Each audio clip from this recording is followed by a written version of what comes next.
signed times three new state laws aimed at illegal entry and undocumented people in Florida. With the backdrop of a growing crisis in Haiti, the governor signed off on stricter penalties for migrants who have re-entered after deportation, committed crimes, and that also bans undocumented people from using U.S. identification. State Representative Dotie Joseph and most Democrats voted against those bills. The Democrat from North Miami right here with us live to get into why. Good morning, State Rep Joseph. Good morning, Madam Milberg. Good to have you here. So this week, that the Florida response to what we've seen going on in Haiti is to ramp up what already has been in operation, sort of a preemption, looking for people who might be leaving, who to intercept, who might be coming to the United States. You really question that. So explain that. What's your question? I mean, my question is really, what are we trying to accomplish? When I say we, specifically the governor, is he trying to just do more political posturing, or is he actually trying to help the problem, either on the front end or on the back end? If it's the latter, if he's actually trying to help resolve the crisis, then what he's doing on the front end is not helpful. So that when you say solve the crisis, you kind of flesh that out for me. You mean the practical humanitarian crisis that would make people need to or want to leave? So on the front end, that would mean what's going on in Haiti. As you've already discussed with Congresswoman Phyllis McCormick about the guns, he could help contribute to helping screen with the gun flow. You guys talked about the ports and also the Miami River, which is a lot less secure. There are things that we could do to supplement our law enforcement here in Florida to curb the flow of guns, since most of them are coming from Florida. That's one piece. On the other piece, what he could do on the back end, if you will, for people who are already in crisis and looking to leave, he could help supplement what's going on in terms of processing people in a legal and humane way. Sometimes I think a lot of my Republican colleagues, not all of them, but quite a few, engage in this culture war Jedi mind trick of trying to conflate legal and illegal immigration, because for them, they don't really know a difference sometimes.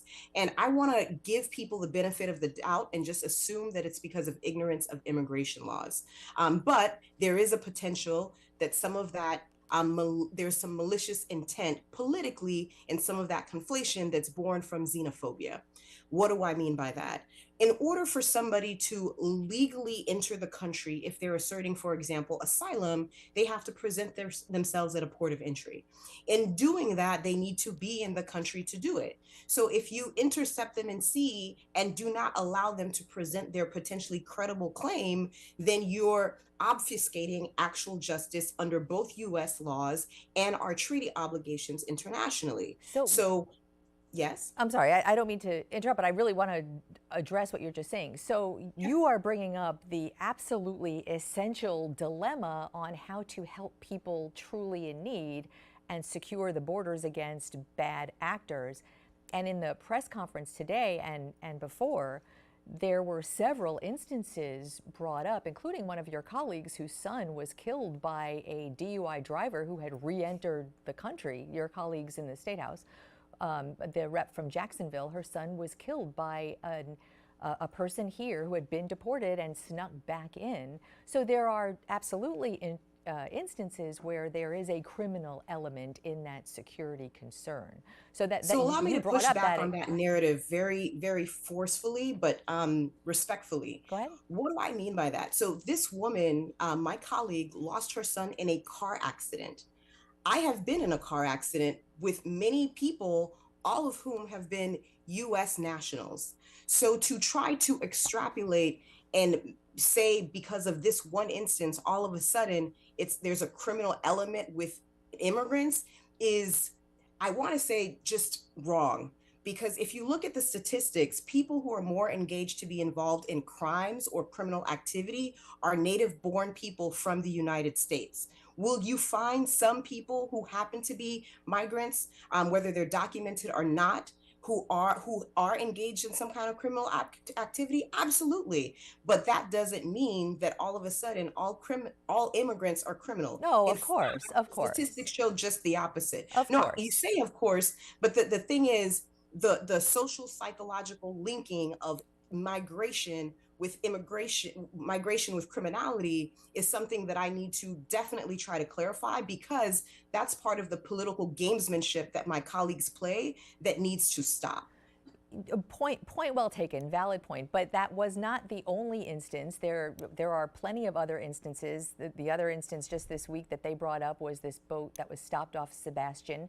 It actually looks like a trafficking operation that had guns aboard, that had drugs aboard. So to your point, there needs to be that kind of separate and unequal attention to helping two very different problems that should definitely not be conflated. And yet there is a law and order sense to the current administration that is focusing on, at least in this particular issue, focusing Let's on law take and your order. example, the example you just gave now, for example.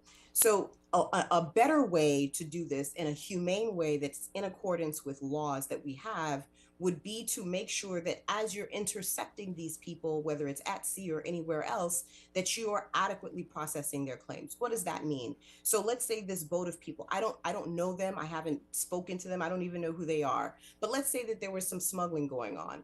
You would hold those people responsible for the smuggling operations, but then you have to address how assess how you deal with the actual victims, right? So that would be making sure that you have people there to translate what's actually going on and interview them separate from the purported smuggler. You have to make sure you're understanding what's going on. And these are things that neither you or I are equipped to do. These are things that need to be done in accordance with law, just as with the judge. So we have asylum officers that need resources, but Republicans in Congress have blocked the funds because their prospective presidential candidate has told them to stand down and not fix the issue. So if we wanted to fix the issue both at the border or at our shores, we would make sure that we have equipped our federal government with adequate resources to make sure that we have boots on the ground or at the shores to process people in a humane way, in a legal way that affords them the due process to which they're entitled. Before I let you go, I just want to acknowledge that you too have a very personal stake in this, and I just wonder how your family is and how your friends are and how are you doing? I mean, it's frustrating, right? Because we have people who are internally displaced. I have family who normally would live in Port-au-Prince who cannot be there right now. And we've been able to find other places for them to be. And, I have a friend of mine whose, you know, relative, her cousin actually, was just released in the wave of kidnappings. And what we see here is multiple issues with the quote unquote gangs. Some of them have taken into a lot of criminal activity. Some of them have ties to other governments in Latin America, and it's pretty bad when it comes to drugs. But then you have others who try to espouse a more populist approach and supposedly do not engage in the kidnapping. Either way, the situation on the ground in Haiti is complicated and Hmm. people want security. The question is, how do we do that in a way that respects the Haitian people's right to self-determination, and make sure that we do what we can to help people on the ground now? A question we will be at the top of our reporting as we go forward. State Rep Dotie Joseph, great to have you on the program. Great to see you. Thank you.